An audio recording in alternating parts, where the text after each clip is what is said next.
Public comment on items not on this agenda. Is the council's policy to refer matters raised in this forum to staff for investigation and or action where appropriate. The Brown Act prohibits the council from discussing or acting upon any matter not agendized pursuant to state law. Would anyone like to address the council under public comment? I guess not. All right, we're getting right into conduct of business. Wait, they got two. Oh, I'm sorry. Tell us your name and your street, please. Yeah. Steve Mahoney. Thank you very much for letting me speak tonight. It's nice to be here. My issue is parking. For a long time I was a city employee for the county of San Francisco. Also, I was an employee for San Bruno. And I want to let you know that we got a major problem with parking. So before you start building anything, make sure that there's plenty of parking. My thing is parking permits. I talk to people all around my neighborhood to be more than happy to pay for permits. Not only would it generate money for the city of San Bruno, put the money towards the police department, do a wonderful job. And the thing is that it's in the evening when people come home, there's nowhere to park. So on my block, we have multiple, these were single-family homes that were built in 1928. They were railroad homes, maybe $2,000, $3,000. Now you've got people, multiple families, living in these houses, and they're coming from all over. You got people from the airport, Airbnb, people coming from San Francisco, parking their cars, leaving them for all periods of time. If you have parking permits on the vehicles, you can not only generate a lot of revenue, and people will be able to park in front of their houses. Some houses are only a single parking like mine. And I'm a handicap. I'm a Vietnam Era vet. I pay taxes. I got a guy across the street that I don't know how many people are living in this house. They got like 12, 13, 14 cars. How fair is that for me? You know?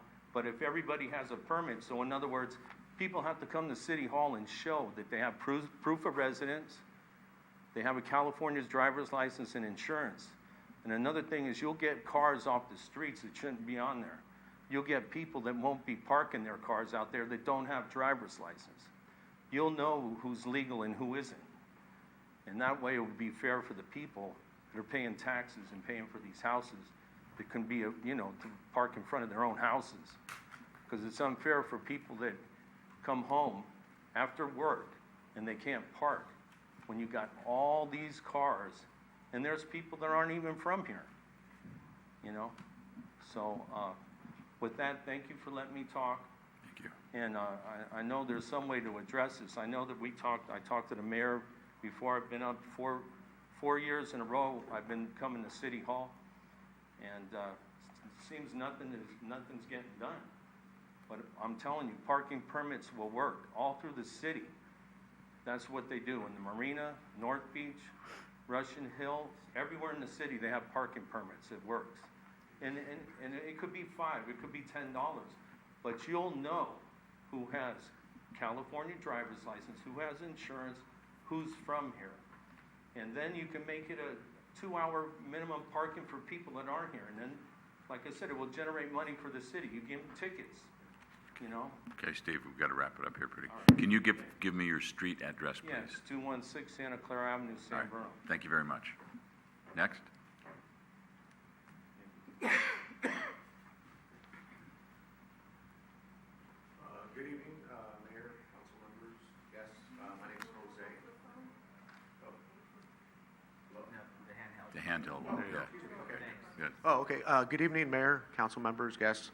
My name is Jose. I live on Milton Avenue, which is in between Huntington and Mastic. I'm actually here to first say thank you for putting this information on your website. Actually, I have some challenges that as far as walking around the city. There is a lot of repairs that need to be done on the sidewalk.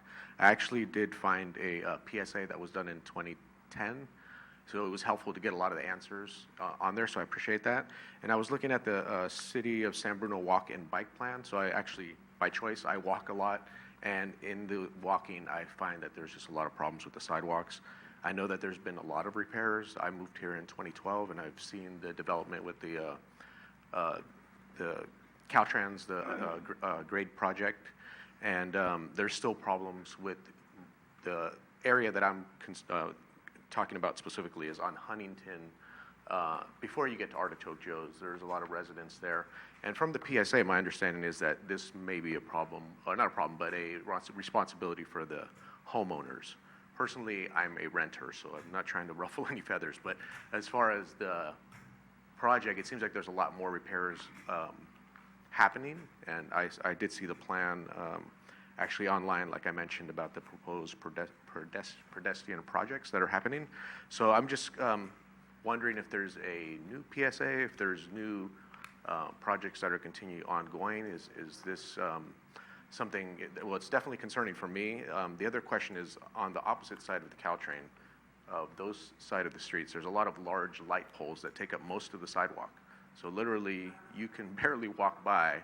Two people cannot walk by. One person can walk by on the street. So I'm not sure if you're familiar with that area. That's on Huntington by 7-Eleven. So, I mean, aside from the big garbage problem,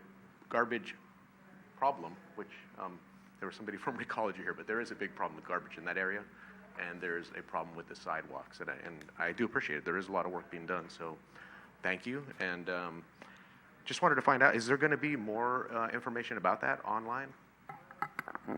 Well, we have your information tonight, so why don't you leave the clerk your contact information, and we'll get back to you, okay? Oh, okay, great. Thank you very much. That'd be great. Thank you very much. Thank you for your time. Appreciate it. Anyone else under public comment?